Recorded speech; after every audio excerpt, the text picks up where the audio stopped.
En este video explicaré las pruebas de hipótesis.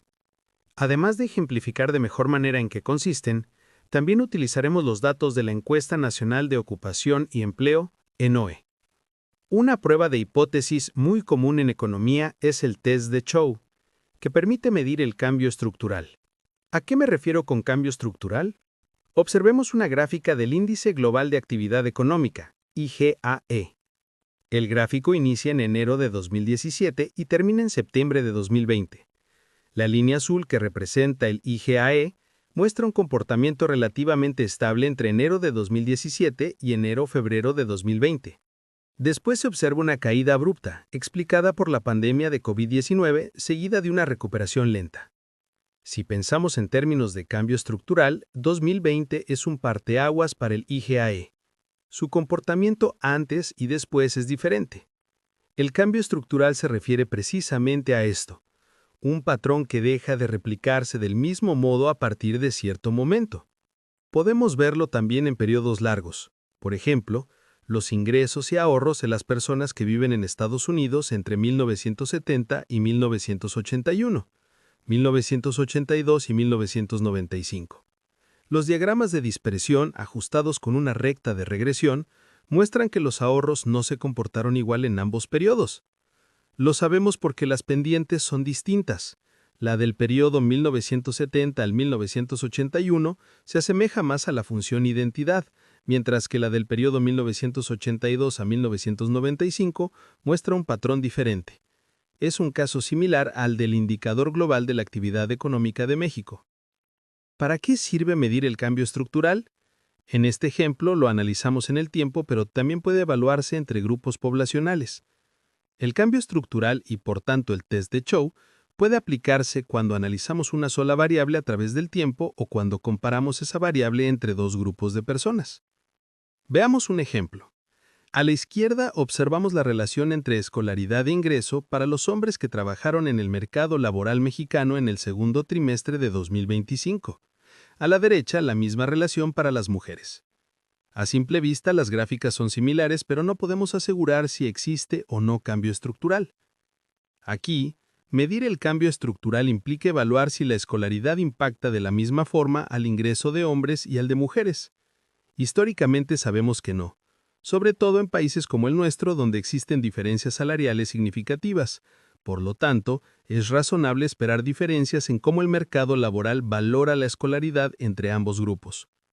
Para determinarlo formalmente, debemos aplicar una prueba de hipótesis mediante el test de Chow. Recordemos lo visto en sesiones previas. 1. Hipótesis nula, o H0. No hay cambio estructural. Los parámetros son iguales antes y después del punto de quiebre o entre los grupos comparados. 2. Hipótesis alternativa, o H1. Sí hay cambio estructural. Existe una diferencia significativa entre los grupos. En este caso, esperamos rechazar la hipótesis nula y aceptar la alternativa. El test de Chow requiere realizar 3 regresiones. Una regresión general para toda la población, una regresión para el subgrupo de mujeres y una regresión para el subgrupo de hombres. La regresión grupal utiliza el logaritmo natural de salario por hora como variable dependiente y como variables explicativas la edad y los años de escolaridad. Esperamos que ambas variables incrementen el ingreso, la edad como aproximación a la experiencia laboral y la escolaridad como parte de la teoría del capital humano. En esta regresión grupal, la escolaridad y la edad están indicando en qué cuantía afectan al salario que reciben las personas por hora. Realizamos las regresiones individuales para mujeres, después para los hombres, con las mismas variables. Luego consultamos el test de Chow con el número total de observaciones. 47.259 mujeres y 64.799 hombres. Cifras consistentes con la estructura del mercado laboral mexicano, donde históricamente alrededor del 60% de las personas ocupadas son hombres. Seguramente se preguntarán si es normal que encuentre cifras así, y la respuesta es sí, porque históricamente el mercado de trabajo está compuesto por 60% de hombres y 40% de mujeres. Una vez que ya tengo los totales de la población, tengo que ir a la suma residual al cuadrado. Con la suma residual al cuadrado de cada regresión y las regresiones por grupo es lo que se señala justo aquí. Justo aquí y justo aquí, estos resultados por sí solos no nos permite decidir si rechazamos o no la hipótesis nula. Hay algunas variables adicionales que hay que mencionar. K igual a 2 porque tengo dos subgrupos, ese será el valor de K. La fórmula de la prueba de hipótesis o el test de Chow se muestra en esta diapositiva y procedemos a sustituirla. Una vez sustituidos los valores y realizadas las operaciones, el resultado es 699.005827. Sin embargo, aún no sabemos si aceptaremos o no la hipótesis alternativa. Recuerden que en toda prueba de hipótesis debe contrastar el valor de la fórmula con el valor de tablas. Estoy trabajando con dos niveles de confianza, del 95 y 99%. El 2 se refiere al total de subgrupos, K igual a 2, y el siguiente valor es el total de observaciones.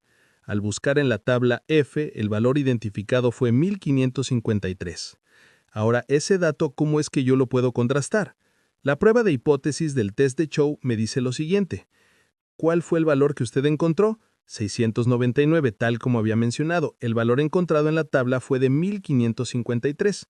Ahora, cuando el valor que yo obtengo de mi fórmula es mayor que el que estoy obteniendo de aquí, entonces siempre rechazaré la hipótesis nula.